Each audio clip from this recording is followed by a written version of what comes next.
আমার এক 5 বছরের মেয়ের সকালে ঘুম থেকে ওঠার সাথে সাথে তার বিছানার চাদর ধুতে যেত। তারপর সে নিজেই স্নান করে কাপড়টা লুকিয়ে রাখত। আমার মেয়ে এবং ছেলে একই ঘরে ঘুমোত। এখন তারা প্রাপ্তবয়স্ক, কিন্তু আমি এদিকে মনোযোগ দেইনি।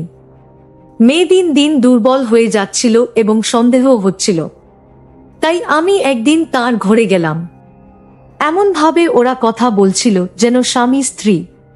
হঠাৎ দরজা খুলতেই আমার 2 চোখ ছানাবড়া হয়ে উঠল। বন্ধুরা, আমার নাম তাহমিনা আক্তার। আজকের গল্পটি আমার মেয়েকে নিয়ে। আমার মেয়ের নাম তসলিমা। আমি বাংলাদেশের সিলেট জেলার বাসিন্দা।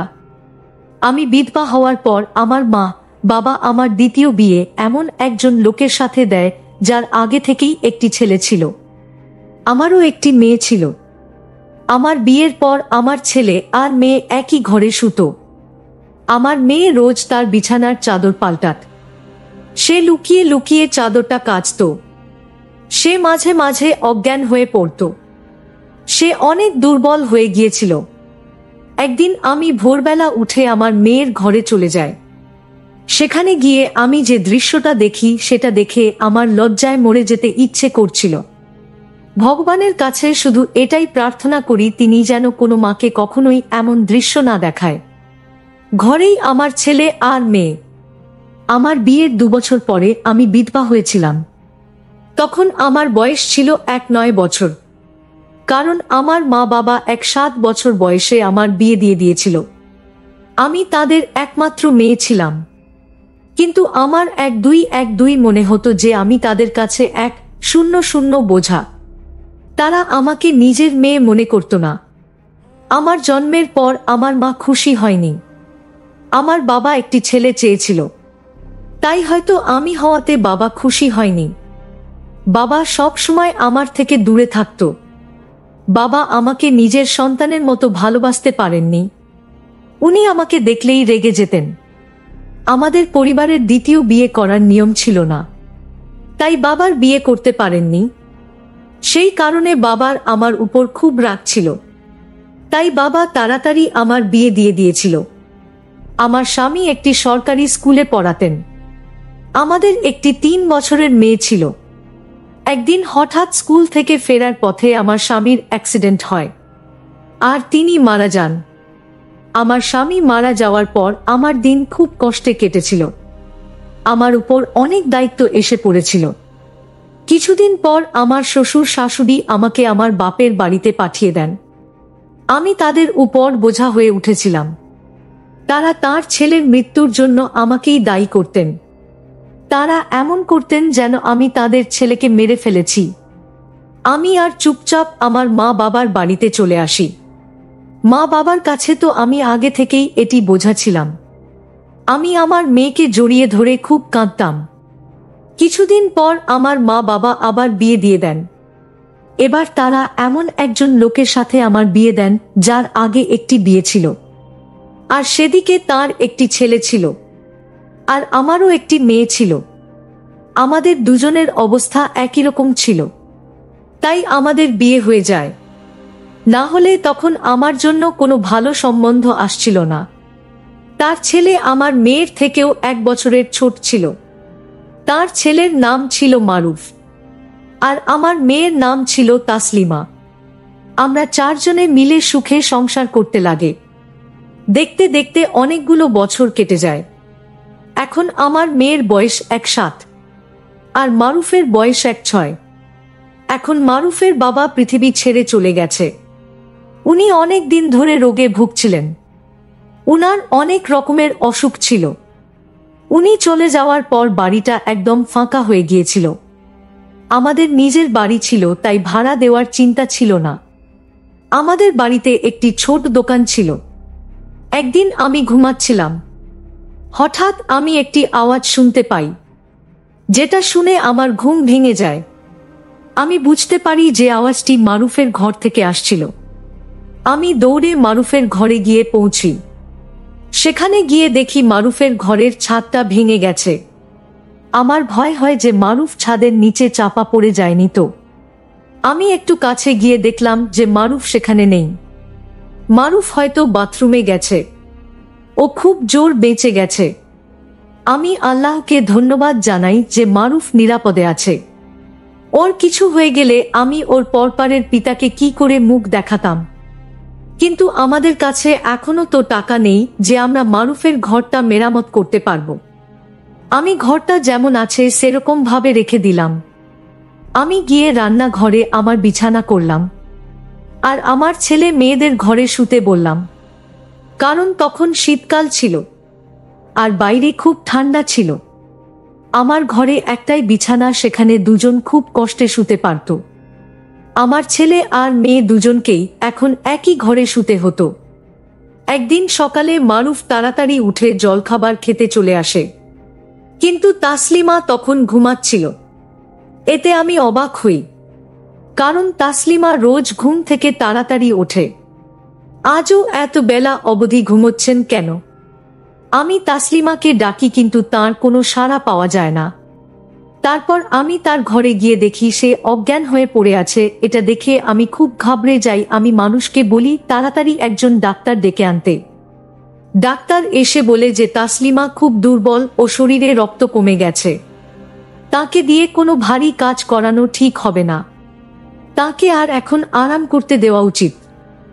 ভালো করে খাওয়া দাওয়া করলে ও ঠিক হয়ে যাবে। তাসলিমা যখন জ্ঞান ফেরে তখন আমি ওকে জিজ্ঞেস করি, তোর কি হয়েছে? তাসলিমা বলে, জানি না কি হয়েছে। আমি বসেছিলাম, হঠাৎ আমার মাথাটা ঘুরে গেল। আমি বলি, তুই বিশ্রাম নে, আমি তোর জন্য কিছু খাবার নিয়ে আসছি বলে আমি রান্নাঘরে চলে যাই। যখন আমি খাবার নিয়ে তার ঘরে আসি তখন দেখি তাসলিমা বিছানায় নেই, আর বিছানার চাদরটা নেই। আমি ঘরের বাইরে গিয়ে দেখি তাসলিমা সেই চাদরটা কাছে। আমি ওকে বলি, তুই এখন চাদর কাঁদছিস কেন? ডাক্তার তো কে আরাম করতে বলেছে। এক্ষুনি ওখান থেকে আর নিজের ঘরে যা, গিয়ে কিছু খেয়ে নেয়। তাসলিমা বলে, না মা, এই চাদরটা কাচার দরকার। তুমি তো জানো আমাদের বাড়িতে একটাই চাদর আছে, এটা না কাচলে রাতে বিছানায় কি পাব? আমি বলি, চাদরটা ততটা নোংরা হয়নি যে আজকে কাচতে হবে। হঠাৎ ও চাদর কাচার ভূত চাপল কেন মাথায়? তুই ওখান থেকে চাদরটা আমি কেচে দেব। কিন্তু সে আমার কথা শুনল না। সে নিজের চাদরটা কেচে সেটাকে ছাদে শুকোতে দিতে গেল। তারপর শেষে জলখাবার খেয়ে ঘুমিয়ে পড়ে আর মারুফ ও কাজে বেরিয়ে যায়। মারুফকে আমি ম্যাট্রিক পর্যন্ত পড়াতে পেরেছিলাম। ও এক শূন্য শূন্য কাপড়ের দোকানে কাজ করত আর সারাদিন খুব খাটত। আমাদের নিজেদের দোকানটা আমি একাই চালাতাম। আমাদের দোকানে বাচ্চারাই বেশি আসত। সেদিন মারুফ বাড়ি ফিরে বলে সে বাইরে থেকে খেয়ে এসেছে। সে দেরি করে বাড়ি ফিরেছিল। তাসলিমা আগে ঘুমিয়ে পড়েছিল। মারুফ ঘরে গিয়ে শুয়ে পড়ে আর আমি রান্নাঘরে বিছানা পেতে শুয়ে পড়ি। জায়গা বদলের কারণে আমার ঘুম আসছিল না। আমার স্বামীর কথা খুব মনে পড়ছিল। আমার দ্বিতীয় স্বামী আমার খুব খেয়াল রাখতেন। তিনি আমাকে কখনো আগে বিয়ে নিয়ে কথা শোনাতেন না। আমার মেয়েকেও তিনি নিজের মেয়ের মতোই ভালোবাসতেন। আমি মারুফকে নিজের ছেলের মতোই ভালোবাসি। মারুফ আমাকে নিজের মায়ের থেকেও বেশি ভালোবাসে। সে আমার সব কথা শুনে এখন বাড়িতেও একমাত্র ছেলে আর আমাদের একমাত্র ভরসা। ও না থাকলে আমরা মা মেয়ে কোথায় যেতাম। মারুফ কাজও খুব ভালো করত। আমি ওকে বলেছিলাম পড়াশোনা শেষ করতে। ওর কাছে যদি 100 ভালো ডিগ্রি থাকে তাহলে ও ভালো একটি চাকরি পাবে। ও আমার কথা মেনে নিয়েছিল। পরের দিন সকালে তাসলিমা আবার অজ্ঞান হয়ে পড়ে। এবারও চেহারা দেখে আমি ভয় পেয়ে যাই। মনে হচ্ছিল ওর শরীর থেকে সব রক্ত বেরিয়ে গেছে। ও পুরো সাদা হয়ে গিয়েছিল। আমি আবার ডাক্তারকে ডেকে পাঠালাম। ডাক্তার বাবু এসে বললেন, ওকে কি খাওয়ানো হয়েছে? আমি বলি, ও তো সেই ডাল ভাত আর সবজি খেয়েছিল। ওকে নিয়ে ফলও খাইয়েছিলাম, আর সারাদিন ওকে কোনো কাজ করতে দেওয়া হয়নি। ডাক্তার বাবু বলেন, তাহলে ও আবার এত দুর্বল হয়ে পড়ল কি করে? আপনাকে এই ব্যাপারটি সিরিয়াসলি নিতে হবে। না হলে আপনার মেয়ের কানটা চলে যেতে পারে। এভাবে বারবার অজ্ঞান হয়ে পড়া আর এতক্ষণ ধরে অজ্ঞান হয়ে থাকা কোন সাধারণ ব্যাপার নয়। ডাক্তারবাবু চলে যাওয়ার পর যখন তাসলিমার জ্ঞান ফেরে তখন আমি ওকে বলি, আজকে তুই যদি কোন কাজ করিস তাহলে আমার থেকে খারাপ কেউ হবে না। কিন্তু কিছুক্ষণ পর যখন আমি তাসলিমার ঘরে যাই তখন আমি আবার দেখি ও তার বিছানার চাদর কাছে। এবার আমি দূর থেকে তাসলিমাকে দেখছিলাম। ও যা সব করছে কোনোটি সাধারণ নয়। যবে থেকে মারুফ আরো এক ঘরে শুচ্ছে, তবে থেকে এমন অদ্ভুত আচরণ করছে, তবে থেকেই অজ্ঞান হতে শুরু করেছে। ওরা দুজন সৎ ভাই বোন হয়, কিন্তু ছোটবেলা থেকেই ওরা একসাথে বেড়ে উঠেছে। ওরা নিজের ভাই বোনের মতো একে অপরকে ভালোবাসে। তাহলে দিন দিন আমার মেয়ের শরীরটা দুর্বল হয়ে যাচ্ছে কেন? এমনটা তখনই হয় যখন একটি মেয়ে গর্ভবতী হয়, কিন্তু একটি কম বয়সী মেয়ে রকম হওয়া একেবারেই স্বাভাবিক নয়। পরের দিন সকালে আমি দেখি অদিতি ছাদে চাদর শুকোতে দিতে গেছে। ভয়ে ভয়ে আশেপাশে দেখছিল যে কেউ দেখছে কিনা। আমি রান্নাঘরের জানালা থেকে সব দেখতে পাচ্ছিলাম। ওর আচরণ আমার খুব অদ্ভুত লাগে। ও আমার ঘরে এসে শুয়ে পড়ে আর নিজের উপর একটি চাদর চাপা দিয়ে দেয়, যাতে আমি বুঝতে না পারি যে ওর নিচে কোনো চাদর আছে কিনা। আমি ওর জন্য খাবার বানিয়ে নিয়ে যাই। আমাদের দোকানটা না তেমন ভালো চলছিল না। সেখানে খুব বেশি খদ্দের আসতো না, শুধু বাচ্চারাই আসতো এই ট্রফি আর চকলেট কিনতে। তারা 5-7 দিয়ে চলে যেত। এভাবে আমাদের আর কি করে চলবে? আমি আমার ছেলে মেয়েকে এ বিষয়ে কিছু জানে না। মারুফ আগে থেকেই একটি চাকরি করছিল। তাকে যদি আমি এসব কথা বলি তাহলে আরো চিন্তায় পড়ে যাবে। এদিকে এত কম থাকায় আমার পক্ষে সংসার চালানো মুশকিল হয়ে উঠছিল। এদিকে তাসলিমা অসুস্থ। ডাক্তার বলেছে ওকে ভালো ভালো খাবার খাওয়াতে, কিন্তু চাল ডাল কিনতেই তো আমাদের সব টাকা শেষ হয়ে যায়। এভাবে সংসার চালানো খুব মুশকিল। একদিন আমি তাসলিমা আর মারুফকে এমন সব কথা বলতে শুনি যা শুনে আমি অবাক হয়ে যাই। তাদের কথা আমি কিছুই বুঝতে পারি না। মারুফ বলছিল, তুই তো এখন থেকেই শরীর খারাপ করে বসে আছিস। আমার মনে হয় তোর আর ওই কাজটা করা উচিত নয়। তাসলিমা বলে, না না, আমি এটা করতে পারবো। এমন সুযোগ তো আর বারবার আসে না। আমি বুঝতে পারিনি যে আমার সাথে এমনটা হবে। আমি ভাবিনি যে আমার শরীরের শক্তি এত কম যে আমি এটুকু সহ্য করতে পারবো না। মারুফ বলে, আমি তোর জীবন নিয়ে খেলতে পারবো না, তাই আমাদের এটা বন্ধ করা উচিত।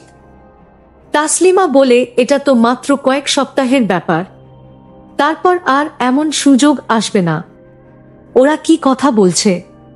আমি তো কিছুই বুঝতে পারছি না। একদিন সকালে আমি এমন একটি জিনিস দেখি যেটা দেখে আমার হুঁশ উড়ে যায়। আমি দেখি তাসলিমা ছাদে কাপড় শুকোতে দিতে গেছে। সে এক পাশে গিয়ে বমি করে। আমি দৌড়ে গিয়ে তাকে জিজ্ঞেস করি, তোর কি হয়েছে? তুই কি খেয়েছিস? আর তুই রোজ বিছানার চাদর কেন কাঁদছিস? এই শোন, তুই কি করছিস? তুই এমন কোনো কাজ করিস নি তো যাতে তোর আর তোর বাবা মায়ের সম্মানটা নষ্ট হয়। এমনটা হলে আমি তাকে কোনোদিন ক্ষমা করব না। আমার মেয়ে বলে, মা, তুমি এসব কি বলছো? আমি এমন কোনো কাজ কেন করব যাতে তোমাদের মাথা নিচু হয়? তুমি যেমনটা ভাবছেন তেমনটা একেবারেই নয়। মনে হয় আজকাল তুমি সিনেমা বেশি দেখছো, বা কেউ তোমাকে আমার বিরুদ্ধে উস্কাচ্ছে। আমি যদি রোজ চাদরটা কাঁচি তো তাতে কি হয়েছে? চাদরটাও নোংরা হয় তাই কাঁচি। আর তুমি তো জানো যে আমি রোজ ওষুধ খাই, তাই জন্যই হয়তো আজ আমার বমি হলো। তুমি কি সব উল্টোপাল্টা ভাবছো মা? আমার মেয়ে আমার সঙ্গে এভাবে কথা বলছে, আমি ওর গালে সপাটে 1-0-0 চড় মানি। তখনই মারুফ সেখানে এসে পড়ে। মারুফ আমাকে বলে, মা, তুমি এটা কি করছো? তুমি ওর গায়ে হাত তুললে। আমি বলি, হ্যাঁ, আমি ওকে মেরেছি। এটা আমার অনেক আগে করা উচিত ছিল। আমি এখনো জানি না যে তারা দুজনে মিলে কি করছিস। যেদিন আমি জানতে পারবো সেদিন আমি তোদেরকে ছাড়লো না। আমি নিজেই জানি না আমার কি হয়েছিল, আমার মুখে যা আসছিল। আমি তাই বলছিলাম, আমায় এমনটা করা উচিত হয়নি।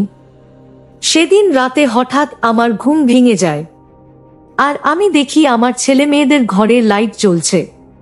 এত রাতে ওদের ঘরে লাইট কেন জ্বলছে? ওদের তখন শুয়ে পড়া উচিত। আমি ওদের ঘরের কাছে যাই, আর গিয়ে আমি ওদের কথা বলার আওয়াজ শুনতে পাই। ওরা কিছু 100 নিয়ে কথা বলছিল। আমি বাইরে দাঁড়িয়ে ওদের কথা শুনছিলাম। মারুফ বলছিল, তুই খুব ভাগ্যবতী। তাসলিমা বলে, হ্যাঁ সে তো বটেই, কিন্তু কাল যখন আবার আমার শরীর খারাপ হবে তখন মা আবার চিন্তা করবে। মারুফ বলেন, আর মাত্র কয়েকটা দিনের ব্যাপার, একটু সহ্য করে নেয়। আমি ভাবি ওরা এসব কি কথা বলছে। আমি আর সহ্য করতে পারলাম না। আমি দরজা খুলে ভিতরে যাওয়ার চেষ্টা করলাম, কিন্তু যে দরজাটা খুলতে গেলাম আমি দেখি দরজা ভেতর থেকে বন্ধ। ওরা ঘরের দরজা বন্ধ করে কেন শুয়েছে? এখন গরমের সময় ওদের তো দরজা খুলে শোয়া উচিত। আমি অনেকক্ষণ ধরে দরজা ধাক্কা দিচ্ছিলাম, কিন্তু ওরা দরজা আর খোলে না। ওরা দরজা খুলতে আধ ঘন্টা লাগিয়ে দেয়। যখন ওরা দরজা খোলে তখন আমি ভেতরে গিয়ে দেখি ওরা দুজন ছাড়া ঘরে আর কেউ নেই। ওদের চোখ মুখ দেখে মনে হচ্ছিল ওরা ঘুমোচ্ছিল। আমি ওদের জিজ্ঞেস করলাম, তোরা কি করছিস? ওরা বলে, আমরা তো ঘুমাচ্ছিলাম। আমি বলি, মিথ্যা কথা বলিস না, তোরা জেগেছিলিস। আমি তোদের কথা বলার আওয়াজ শুনতে পাচ্ছিলাম। ওরা বলে, আমরা এত রাতে কেন জেগে থাকব? আমাদের কি কাল পরীক্ষা আছে যে আমরা জেগে থাকব? আমরা ঘুমিয়ে পড়েছিলাম। তখন আমার কাছে বলার মতো কিছুই ছিল না। ওদের শক্তি দেখে মনে হচ্ছিল যেন ঘুমোচ্ছিল। আমি আর কিছু না বলে ওখান থেকে চলে আসি, কিন্তু আমার মনে হচ্ছে কিছু 100 গন্ডগোল তো আছে। একদিন আমি আমার মেয়ের হাতের কালশিটের দাগ দেখতে পাই। আমি তাকে জিজ্ঞেস করি যে, তোর চোট লাগল কি করে? সে আমাকে বলে যে তরকারি কাটতে গিয়ে ছুরিতে তার হাত কেটে গেছে। কিন্তু ছুরিতে কাটলে তো আঙুলটা কাটত, ওর হাতের উপর কি করে কাটল? কখনো সে অজ্ঞান হয়ে পড়ছে, কখনো তার শরীরে আঘাতের চিহ্ন, কখনো সে লুকিয়ে লুকিয়ে বিছানার চাদর কাছে। এসব কি হচ্ছে? আমি যেটা ভাবছি সেটাই সত্যি নয়তো? আমি আল্লাহর কাছে প্রার্থনা করছিলাম যে আমার আশঙ্কাই যেন সত্যি না হয়, কিন্তু এসব চিহ্নিত সেই সব দিকেই ইঙ্গিত করছে। ভুলটা আমারই। তাসলিমা আর মারুফকে এক ঘরে শুতে দেওয়া উচিত হয়নি। ওরা ভাই বোন হলেও তোরা সৎ, আর ওরকম বয়সী ছেলে মেয়ে। এই বয়সের ছেলেমেয়েরা অনেক সহজে ভুল করে বসে। ওদের আবেগ অনেক বেশি। আমারই ওদের উপর নজর রাখা উচিত ছিল। বড়রা যদি ছোটদেরকে না সামলায় তাহলে তো ওরা ভুল করবেই। সব দোষ আমার। আমি এখন ওদের উপর খুব কড়া নজর রাখছিলাম। একদিন আমি ঘরের বাইরে থেকে ওদের কথা শুনতে পাই। আমার ছেলে আমার মেয়ের জন্য একটি ওষুধ কিনে এনেছিল। সে তাসলিমাকে এই ওষুধ এর ট্যাবলেটটা দিয়ে বলে, তুই এটা খেলে তো সব সমস্যা দূর হয়ে যাবে। রোজ রাতে শোয়ার আগে তো এই ট্যাবলেট খাবে, তাহলে দেখবি তুই সকালে আর অজ্ঞান হবে না। তাসলিমা সেই ট্যাবলেট নিয়ে তার আঁচলের ভিতরে লুকিয়ে ফেলে। তারপর থেকে আমি দেখি তাসলিমা আর অজ্ঞান হয় না।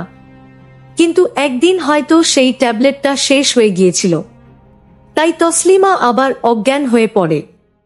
সেদিন আমার ছেলে বাড়িতে ছিল না, তাই আমি ঠিক করি এই সুযোগটা কাজে লাগাম। আমি তাসলিমার বিছানার চাদরটা তুলে নিজের ঘরে নিয়ে আসি। আমি দেখতে চাই যে ওই চাদরে এমন কি লেগে থাকে যার জন্য তাসলিমা রোজ সেই চাদরটা কাছে। এমনকি তার শরীর খারাপ থাকা সত্ত্বেও সে চাদর কাচতে কিন্তু ভোলে না।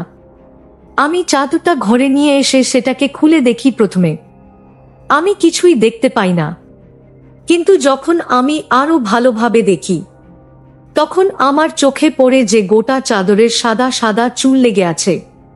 আমি বুঝতে পারছিলাম না যে ওটা কিসের চুল। এই চুলগুলো পুরো সাদা ছিল আর একদম ছোট্ট ছোট্ট ছিল। আমি কিছু বুঝতে পারছিলাম না। তখন আমার মেয়ের জ্ঞান ফিরে আসে। সে আমার কাছে এসে বসে আর জিজ্ঞেস করে, মা, আমার বিছানার চাদরটা কই? খুব ঘাবড়ে গিয়েছিল, হয়তো বুঝতে পেরেছিল যে আমি চাঁদটা দেখে ফেলেছি। আমি বলি, ওটা আমি কাচতে দিয়েছি। তখন আমার পাশ থেকে উঠে যাচ্ছিল ও। আমি তখন ওর হাতটা ধরে ফেলি। আমি আজ দেখে ফেলেছি যে চাদরে কি লেগে আছে। এবার তুই আমাকে সব সত্যি কথা বল, তুই এসব কি করছিস? আমার মনে খুব খারাপ চিন্তা আসছে। আমি যা সন্দেহ করছি সেটা কি সত্যি? আমার মেয়ে আমার পাশে এসে বসে আর আমাকে সব কথা খুলে বলে। ওর কথা শুনে আমার পায়ের তলা থেকে মাটি সরে যায়। ও আমাকে বলে, মা, তুমি যেমনটা ভাবছেন তেমনটা একেবারেই নয়। আমি আরো বুঝতে পেরেছিলাম যে আমাদের বাড়ির অবস্থা ভালো নয়। দোকান থেকেও তেমন টাকা আসছে না, আর ভাইও খুব বেশি টাকা রোজগার করে না। আমরা বুঝতে পারছিলাম না আমরা কি করব। তখন ভাইয়ের এক বন্ধু ভাইকে 100 কাজ দেন। তার বন্ধু অনেকগুলো ছোট ছোট বিড়ালের বাচ্চা বসেছিল, কিন্তু সে একা তাদেরকে সামলাতে পারত না। তাই সে ভাইকে এই কাজটা দিয়েছিল, আর এর জন্য তাকে সে অনেক টাকা দিত। ভাই সারাদিন ওই বিড়ালের বাচ্চাগুলোকে দেখাশোনা করত, কিন্তু রাতে শেষে ক্লান্ত হয়ে পড়ত। আমি বুঝতে পারি যে রাতে তার বিশ্রাম দরকার। তাই আমি তাকে বলি ওই বাচ্চাগুলোকে আমাদের ঘরে নিয়ে আসতে, আর আমি সারা রাত ওদেরকে সামলাম। ওই বাচ্চা বিড়ালগুলোর গায়ের লোম আমার চাদরে লেগে থাকতো, যেটা আমি সকালে ধুয়ে ফেলতাম, কারণ আমি জানতাম যে তোমার এই ধরনের কাজ একদম পছন্দ হবে না। আমরা তোমাকে এই ব্যাপারে কিছু বলতে চাইনি। কয়েকটা রাত পর আমি বুঝতে পারি যে আমার বিড়ালের অ্যালার্জি আছে, তাই আমি সকালে অজ্ঞান হয়ে পড়তাম। ভাই আমাকে একটি ওষুধ এনে দিয়েছিল, সেটা এই অ্যালার্জির ওষুধ। ভাইয়ের বন্ধুরা খুব বলল। সে আমাদের এই কাজটার জন্য রোজ 100 করে দিত। কালো বিড়ালের বাচ্চাগুলো আমাদের বাড়িতে শেষ দিন ছিল, কারণ আজ ভাইয়ের বন্ধু ওদেরকে নিয়ে অন্য শহরে চলে যাচ্ছে। এই কথা দিনেই আমরা অনেক টাকা কামিয়ে ফেলেছি, যে টাকা দিয়ে আমরা ভাইয়ের ঘরের ছাদটা মেরামত করতে পারব, আর বাড়ির কিছু জরুরি জিনিসপত্র কিনতে পারব। আমরা জানতাম তোমার পোষা বিড়াল পছন্দ নয়, তাই আমরা তোমাকে এ ব্যাপারে কিছুই বলিনি। কিন্তু তুমি কত কিছু ভেবে বসেছিলে, আমাদেরকে সন্দেহ করছিলেন। মারুফ আমার সৎ ভাই হলেও আমি ওকে নিজের ভাইয়ের থেকেও বেশি ভালোবাসি। সে সব সময় আমাদের কথা ভেবেছে।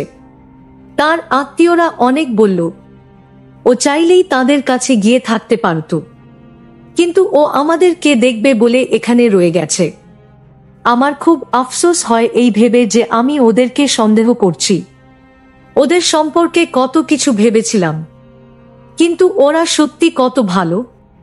আমার জীবনে অনেক খারাপ হয়েছে, কিন্তু তার মধ্যে 100 ভালো জিনিস হলো, আল্লাহ আমাকে এমন দুজন সন্তান দিয়েছে যারা বুদ্ধিমান, বস্তার আর দায়িত্ববান। মারুফ ফিরে আসার পর আমি তাকে কিছু জানাইনি। তাসলিমাও জানায়নি যে আমি সবটা জেনে গিয়েছি। আমি এই বিষয়ে কথা বলে নিজেকে ছোট করতে চাই না। কিছুদিন পর মারুফ তার ঘরের ছাদটা সারিয়ে ফেলে। আমার ছেলে আর মেয়ে দুজনেই খুব পরিশ্রম করতে শুরু করে। আমার মেয়ে বাচ্চাদের বাড়ি বাড়ি গিয়ে টিউশন পড়ায়। আস্তে আস্তে আমাদের অবস্থা আরো ভালো হতে শুরু করে। আমাদের বাড়িতে টাকা আসতে থাকে। আমার ছেলে আর মেয়ে দুজনেই খুব পরিশ্রম করত, কারণ ওরা জানতো ওদের মাথার উপর বাবা নেই, আর আমারও তেমন কিছু করার ক্ষমতা নেই। তাই যা করার ওদের নিজেদেরকেই করতে হবে। আল্লাহর অনেক কৃপা যে আমি যেটা ভেবেছিলাম সেটা সত্যি হয়নি, কিন্তু সেটা হওয়ার সম্ভাবনা ছিল। আমার ছেলে আর মেয়ে দুজনেরই কম বয়স। আমার উচিত হয়নি দুজনকে এক ঘরে শুতে দেওয়া। আমি যা সন্দেহ করেছিলাম সেটা যদি হতো তাহলে সব শেষ হয়ে যেত। তাই আমি আপনাদেরকে সতর্ক করছি, আমি যে ভুলটা করেছি সেটা আপনারা করবেন না। আপনারা আপনাদের বাচ্চাদের ভালোভাবে খেয়াল রাখবেন। তারা কি করছে, কোথায় যাচ্ছে সবকিছুর খোঁজ রাখবেন। তাদের বন্ধু হয়ে ওঠার চেষ্টা করবেন, যাতে তারা আপনাদের সাথে সবকিছু শেয়ার করে। তারা যদি ভুল পথে যায় তাহলে তাদের সঠিক পথে নিয়ে আসার দায়িত্ব আপনাদের। আর বাচ্চারা বড় হয়ে গেলে তাদেরকে আলাদা ঘরে শুতে দেবেন। আপনাদের আবারও বলব, আপনারা সবাই আপনাদের বাচ্চাদের খেয়াল রাখবেন। তো বন্ধুরা, আজকে এই পর্যন্তই। ভিডিওটি দেখার পর যদি তোমাদের ভালো লাগে তাহলে অবশ্যই একটি লাইক করবেন এবং কমেন্ট করে তোমাদের মতামত জানাবেন। আর চ্যানেলটি সাবস্ক্রাইব করে সাথেই থাকবেন। ধন্যবাদ।